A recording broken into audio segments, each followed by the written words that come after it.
Okay, so just to recap the 68, 95, 99.7% rule. So hopefully you all have this memorized and maybe even a picture in your mind of what that looks like.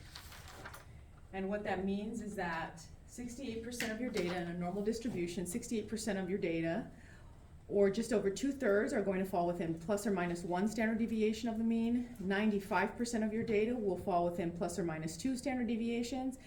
And then almost all the data, or 99.7% of the data, will fall within plus or minus 3 standard deviations from the mean.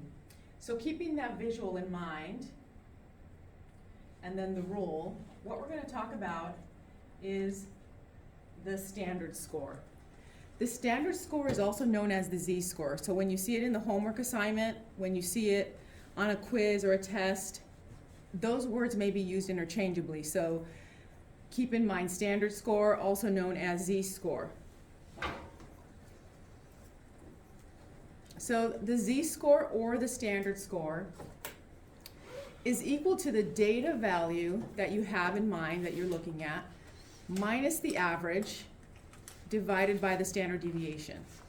Now, in order to compute the standard score or the z-score, you need 3 different components. You need the data value that you're looking at, you need the mean or the average, and you need the standard deviation, okay, in order to calculate the standard score. What that's going to tell us is based on a standardized normal distribution of data, that z-score or standard score is going to tell us how far above or below the mean this value lies. So the value that you're looking at. If the data value is above the mean, higher than the average, then your standard score or your z-score should be a positive number. Okay, it would make sense though, because mathematically, if your data value is higher than your mean, so look at the top values. If your data value here is greater than this value, then when you subtract it, yes, your value is going to be positive. On the other hand, if your data value is below the mean, meaning that your data value is less than the average, then you're going to end up with a negative number on the top, which is going to make your standard score or your z-score negative. Okay, so again, what is the z-score or the standard score? Given a normal distribution, the z-score or the standard score standardizes your data, and it tells you how far above or below the average your data value lies, how many standard deviations your data value lies. Okay, so the Stanford Bennett IQ test is scaled so that scores are normally distributed. Okay, so we know for one it follows a normal distribution with a mean of 100 and a standard deviation of 16. So notice it's giving us the average, it's giving us the standard deviation of 16, and it's wanting us to find the standard scores for these given IQ scores or these given data values of 85, 100, and 125. Okay, so let's go back to the formula. So if you don't have it, maybe you can write it down or take a quick snapshot of the standard score formula. Again, the z-score, the standard score, is equal to the data value minus the mean. All of that gets divided by the standard deviation. And again, if the data value is higher than the mean, your standard score or your z-score should be positive. If your data value is below the mean, your standard score or z-score should be negative. So looking at this problem statement, we have an average. So let's write down what we know. We have the average of 100, or the mean. We have the standard deviation of 16. They're giving us 3 different data values. So they want us to find the z-score or the standard score for these 3 different data values. Okay, so the first data value is 85. Let's first ask ourselves, will the standard score or the z-score come out negative or positive? And the way we can answer that is if the data value that we're looking at is greater than the average or the mean, our value should be positive. In this case, is the data value of 85 larger or less than the mean? Less than. Less than. So when we calculate this value, it's going to be below the average. It's going to be on the left-hand side. So let's calculate this standard score using the formula. Again, the formula is z-score is equal to data value minus mean, all of that divided by the standard deviation. So the first one, the z-score for a value of 85 is 85 minus 100 divided by 16, which is negative 0.94, which makes sense that it's below in the normal distribution because the data value of 85 is less than the average.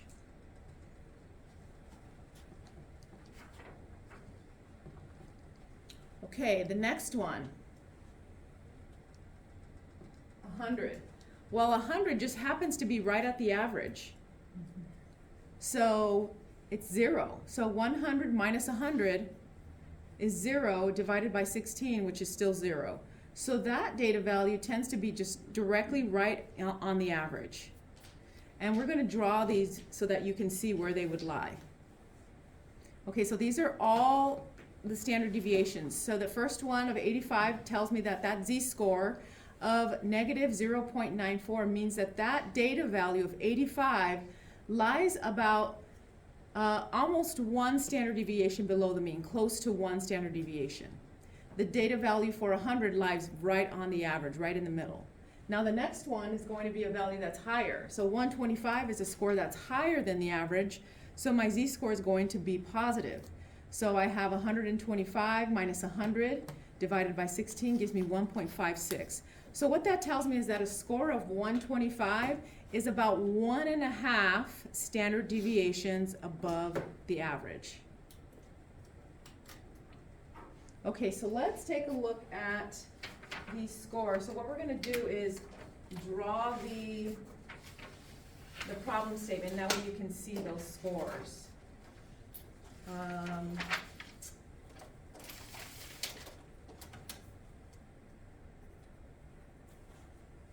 Okay, so I have a sheet of paper up here, and now I'm going to draw the normal distribution for this problem. Okay, so the normal distribution for this problem, if we go back to the PowerPoint presentation, it gave us that the problem statement that scores on average followed a normal distribution. Okay, so let's draw our normal distribution. Okay, so scores on average follow a normal distribution with a mean of 100.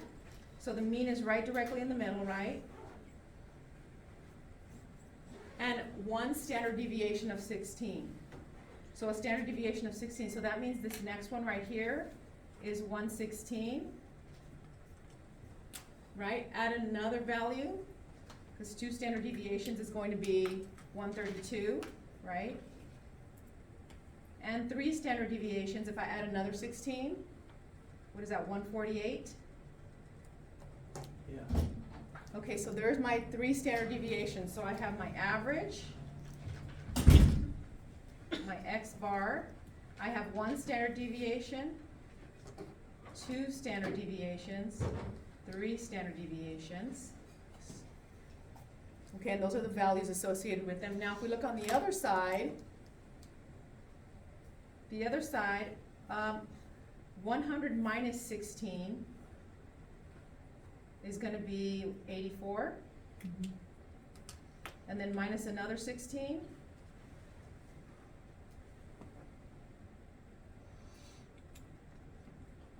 $68. Mm-hmm. Minus another 16.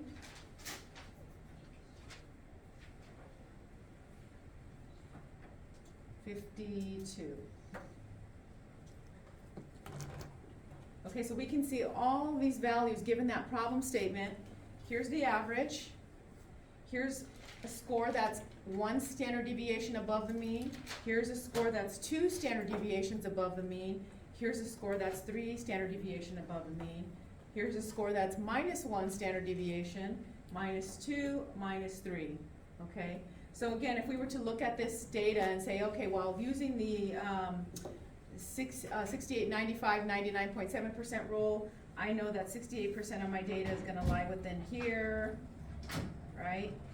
95% of my data is gonna lie within here, and then 99.7% of my data is gonna lie within these boundaries here, okay? So when we were looking at the very first score, that very first score of 85, so the value was equal to 85, so let's just call it x1. x1 was equal to 85, that came out to a z-score, or a standard score of negative 0.94. Okay, so x1 was 85, a z-score of negative 0.094, which means that this value of 85 lies almost 1 standard deviation below the mean. But looking at these values, doesn't it make sense? Negative 0.94 is like right here. So that's where this score of 85 lies. It's right about right there. Does that make sense? Okay, now the second data value that we looked at was 100. That was right on the mean. So that gave us a z-score of 0. And that would make sense because a score of 100 is just right here. So it lies smack dab in the middle, right on the average.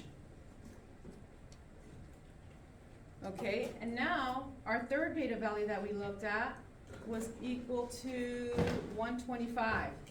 So if you look at it on the curve here, it's in between 116 and 132, right? A value of 125, so it's going to be somewhere in here.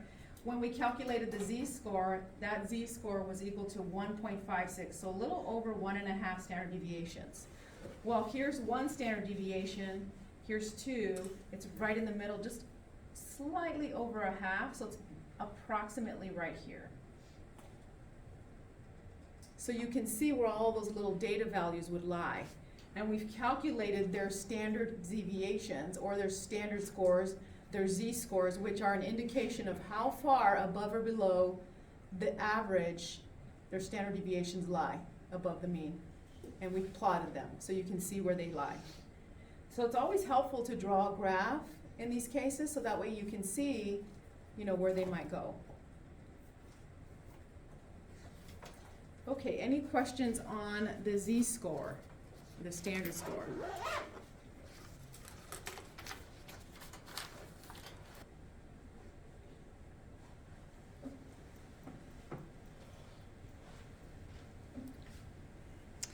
Okay, so the scores on a psychology exam were normally distributed with a mean of 67 and a standard deviation of 8.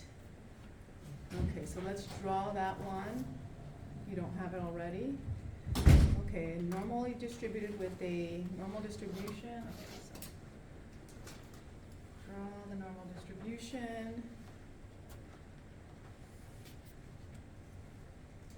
Average of 67 right here in the middle.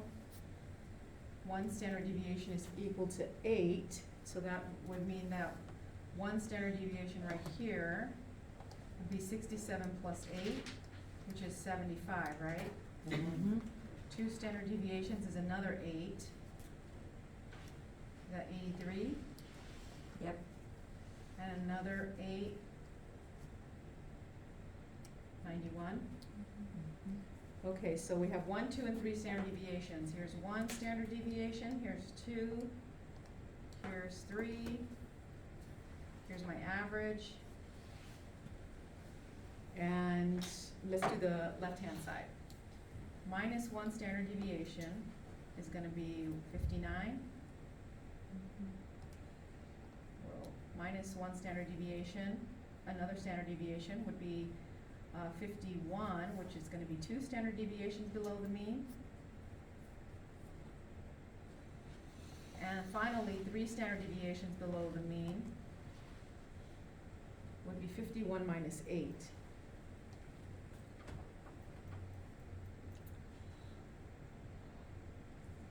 And 43? Mm-hmm. Okay, so we have our graph, just so we can see visually. So you didn't have to necessarily draw this out, but I like to draw it out so I can see when we're doing, now that I have my graph, I can answer these questions here. What is the standard score for an exam score of 67? So for the first one, that means that the data value, x, is equal to 67. So if we use our, whoops, so we'll do x is 67, I'll do that over here.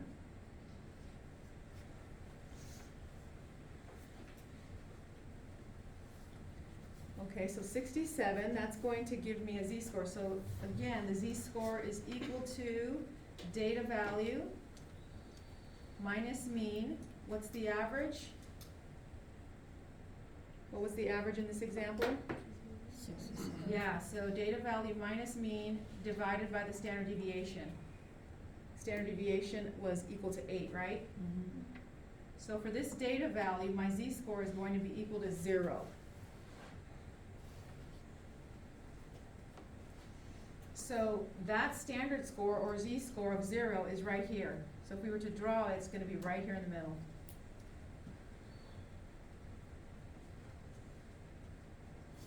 And now we have a standard score of 63. So the next data value is equal to 63. So my z-score is 63 minus 67 divided by 8.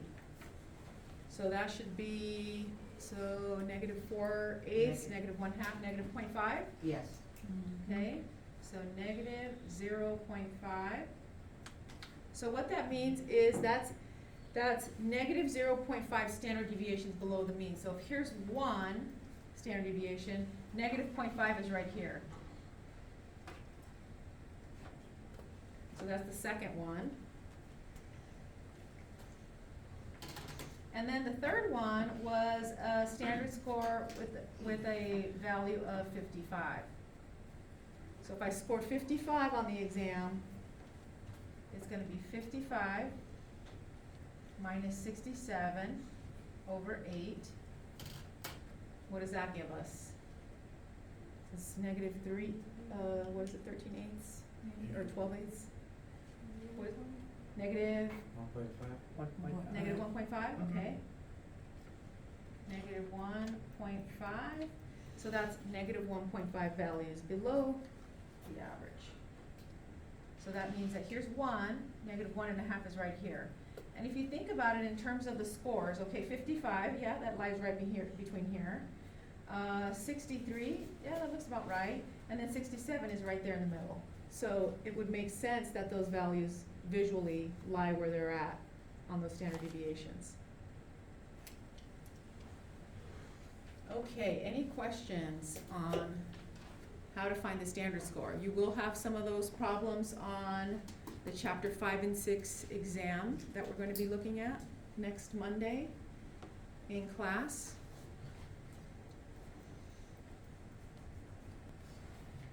Okay, so the percentiles for standard scores. Okay, so percentiles is basically the percentage of data values that are less than or equal to a specific value that you're given. And fortunately, we have charts that we can use in the book and in the e-text, and probably within my math lab that'll help you find those percentiles that you're looking for. So here is the percentile table. So if I'm looking at a z-score that we were just looking at, for example, we were just looking at a z-score of negative 0.5. So I find the z-score column of negative 0.5, and it looks like it's right here, negative 0.5. So that z-score, so the corresponding percentile would be that 30.85, or 31 if you wanted to round it. Okay, so I find the z-score, and then that is the percentile associated with it. And again, what does that mean? What does the percentile mean? It means that a percentile of a data value is the percentage of all data values in the data set that are less than or equal to it. Okay, so if once we have our percentile, in the example that we were using before, a standard score of 63 on that one that we were just doing with the psychology exam, a standard score of 63 gave us a z-score of negative 0.5. So negative 0.5 is right here. That percentile is 30.85 or approximately 31 if you round it. That means that a score of 63 on the psychology exam, that 31% or 30.85% are either less than or equal to a score of 63.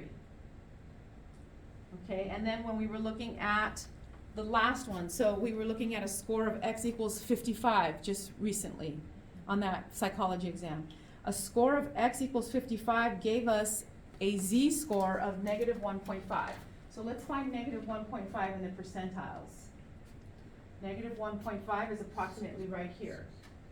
So 6.68% or 6.7 is the percentile. So what that means is that a score of 55, that gave us a z-score of negative 1.5, that score of 55 is 6.68 or 6.7 percentage, the number of data values that are less than or equal to 55 is 6.7 or 6.68%. Okay, so let's say we had a z-score of negative 0.95. Where is that on the table? Negative 0.95 would be my, if that were my z-score. What would be the percentile corresponding to a negative 0.95? 17.11. 17.11. And what about a z-score of 2? 97.72. Yes, 97 or 98, yeah, so here's 2. All right, z-score of 2. What about a z-score of 1.3? 90.32. 90.32. And if you think about it in terms of the normal distribution, these percentiles would make sense because a z-score of 2, so 1 standard deviation above the mean, but plus and minus, we said that 1 standard deviation was like, how much of the data lies between 68%, right? But then when we were looking at if we look at 1 standard deviation, when we were doing that last week and we were saying, okay, well, how much of that data lies below 1 standard deviation below the mean? And you take half of the graph, the 50% plus the 34% of the other piece, it's approximately 84% that we were looking at. So it would make sense that 1 standard deviation, z-score of 1, 84% of that data is less than or equal to that data value that you're looking at. Okay, so let's do some other examples. Okay, so we're going to use the percentile tables to find a data value 1 standard deviation above the mean, a data value 0.5 standard deviations above the mean, and a data value 1.5 standard deviations below the mean. Hope you caught that, below the mean. Okay, 1 standard deviation above the mean. That means I'm going to be looking for a z-score of 1. So if I look at my z-score table, a z-score of positive 1 is, what is that percentile? 84.13. 84.13. Good. Okay, the next question was a data value 0.5 standard deviations above the mean. So I need to find the z-score for 0.5. 51.99. 0.5, Oh, 0.50. Oh, 50. 69.15 is the percentile, right? From the chart. So approximately 69.15%. Okay, the next one was a data value 1.5 standard deviations below the mean. 1.5 standard deviations below the mean is going to be a z-score of negative 1.5. 68. Yeah, 6.68. 6.68. That's my percentile. That means that whatever data value that was, 6.68% of the data values will fall that are equal to or less than or equal to that whatever data value that gave us that z-score. Okay, the next next one was a data value 0.5 standard deviations below the mean. Below. Not above, but below. So negative 0.5, 30.85. 30.85 is my percentile. 30.85. Okay, the next one is a data value 2 standard deviations below the mean. Again, 2 standard deviations below is negative 2.0. So that's going to be 2.28. So if you, whatever data value you have that is, gives you a negative 2.0, notice that percentile is 2.28. So that means you scored pretty low because only 2% of people or whatever it was are less than that, less than or equal to that score that got you that negative 2 z-score.